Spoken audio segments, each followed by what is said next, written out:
안녕하세요 여러분. 오늘 말씀은 금요일 6일 말씀 요한복음 17장 20절에서 26절 말씀입니다. 어제 말씀에 이어서 오늘 말씀은 하나됨에 대한 구체적인 설명이 기록되어 있습니다. 어제 말씀은 예수님께서 이 땅에 오신 목적, 즉 하나님의 이름을 나타내심으로 모든 믿는 성도들에게 주어지는 하나됨, 또 기쁨의 충만함, 거룩함에 대해서 말씀을 드렸습니다. 그리고 오늘은 그 하나됨에 대한 구체적인 내용에 관해서인데요. 먼저 주님께서는 우리와 하나되게 하려는 것은 바로 하나님 아버지께서 예수님을 사랑하시듯이 우리도 사랑하신다는 사실을 우리에게 알려주기 위함이다, 이렇게 말씀을 하고 계십니다. 23절을 보니까 내가 그들 안에 있고 아버지께서 내 안에 계신 것은 그들이 완전히 하나가 되게 하려는 것입니다. 그것은 또 아버지께서 나를 보내신 것과 아버지께서 나를 사랑하신 것처럼 그들도 사랑하셨다는 것을 세상이 알게 하려는 것입니다. 아주 중요한 말씀을 예수님께서 하고 계시는 것이죠. 하나 되게 하시는 목적이 하나님 아버지가 우리를 얼마나 사랑하고 계신지 그것을 알게 하려 합니다. 이렇게 말씀하고 계시는 겁니다. 하나님 아버지께서는 그 사랑하는 독생자 아들 예수님을 이 땅에 보내주시고 또 아낌없이 그 아들을 내어주셨죠. 그 하나님 아버지의 사랑을 우리에게 알려주시기 위해서다, 이렇게 말씀을 하고 있는 겁니다. 이 사랑을 우리가 알게 된다면 우리는 우리들 안에서도 또 서로를 사랑할 수 있게 되는 것입니다. 먼저 죄인된 나를 용서해 주신 하나님의 그 사랑을 알게 될 때 그 하나님의 사랑에 힘입어서 우리도 서로를 용서할 수가 있죠. 그리고 또한 내 안에 충만한 하나님의 사랑으로 내 이웃을 또 형제와 자매들 우리 또 서로 사랑할 수 있게 되는 것입니다. 오늘 저와 여러분에게 우리 주 하나님의 사랑이 충만하기를 간절히 축원합니다.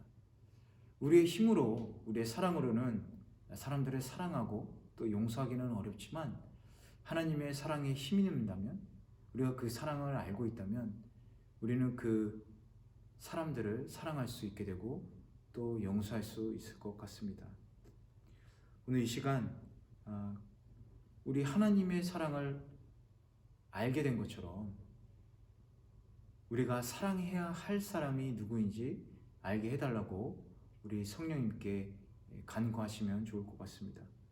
또한 하나님 아버지의 사랑을 전할 그 사람에게 하나님께서 이제 우리에게 그 사랑할 사람을 알려주셨다면 그 사람에게 어떻게 그 사랑을 전해야 할지 또 알게 해달라고, 가르쳐달라고 또 우리 함께 기도하면 좋을 것 같습니다.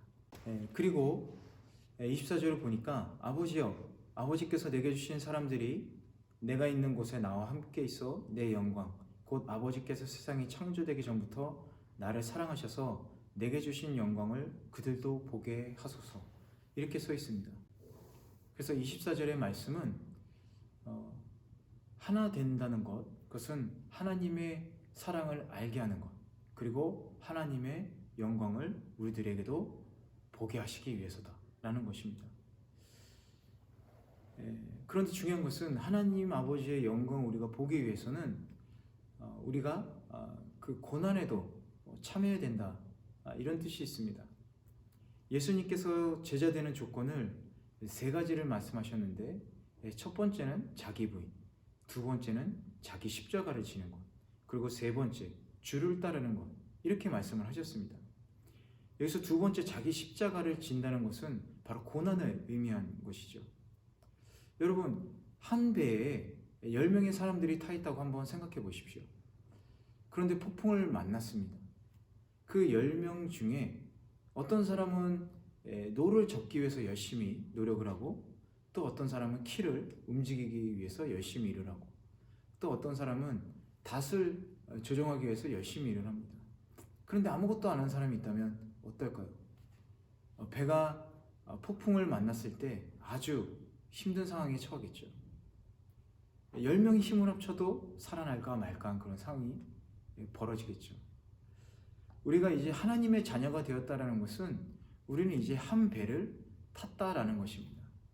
그렇기 때문에 하늘에서 주시는 은혜, 기쁨, 영광 이런 것만 우리가 받는 것이 아니라 세상의 고난도 우리가 함께 할 때 그 모든 것이 함께 누릴 수 있게 되는 그런 가족이 된다라는 의미가 되는 것이죠. 그렇기 때문에 우리가 하나님의 백성이 되었다, 하나님의 자녀가 되었다, 한 가족이 되었다, 그것은 기쁨과 고난을 함께한다, 그런 의미가 되겠습니다. 그러므로 우리가 예수님의 이름으로 고난당할 때 우리가 불평하거나 그 고난을 피해서는 안 되는 것이죠. 그 고난을 받아야 되는 것입니다. 요즘에 교회 안에 원불교가 있다고 합니다. 원불교. 원망하고 불평하고 하는 교인들. 그래서 그런 것들을 원불교라고 합니다. 우리가 어떤 고난의 상황에 처하든지 또 원하지 않는, 뭔가 원치 않는 일들이 있을지라도 우리가 불평하고 원망하기보다 우리가 그 고난에 동참할 때 우리에게 정말로 주어지는 기쁨, 또 하나님의 영광을 우리가 보게 된다는 것이죠. 하나님 나라의 백성으로, 또 하나님의 자녀로, 예수님의 이름으로 고난받을 때 우리가 하나님의 영광을 보게 될 줄로 믿습니다. 우리들의 죄로 고난받으신 예수님 어떠셨습니까? 고난을 피하시거나 또 불평을 하지 않으셨죠. 우리의 죄로 인해서 고통을 받으셨지만 예수님은 달겨 받으셨고 또 그로 인해서 하나님의 영광을 보게 되었습니다. 오늘 이 시간 우리 주 예수님의 그 사랑을 기억하면서 어떤 세상의 고난이 있더라도 정말 그것을 기쁨으로 이겨낼 수 있는 그런 신앙이 저와 여러분에게 주어지기를 주님의 이름으로 간절히 축원합니다. 그리고 그렇게 순종하며 나아갈 때 하나님의 영광을 보게 되시기를 축원합니다. 오늘 하루 더욱더 하나님의 사랑을 알게 되는 여러분들 되시고, 또 고난이 있을지라도 그 고난을 기뻐 받으시면서 하나님의 영광을 보는 귀한 체험하시기를 간절히 축원합니다. 기도하시겠습니다. 사랑과 은혜가 충만하신 하나님 아버지, 우리가 정말로 예수 그리스도의 은혜로 말미암아 주님과 하나 되고 또 주님의 사랑을 알게 해주심을 감사드립니다. 오늘 그 사랑을 통해서 저희들이 그 사랑을 실현하는 귀한 주님의 자녀들 되게 해주시옵소서. 또한 우리가 주님의 기쁨 또 은혜만이 아니라 고난에도 동참하면서 주님께서 주시는 그 영광을 우리들이 볼 수 있는 귀한 은혜를 허락하여 주시옵소서. 오늘 하루 주님의 사랑과 또 고난을 기억하면서 감사하며 생활할 수 있도록 이끌어 주십시오. 감사드리고 예수님의 이름으로 기도드렸습니다.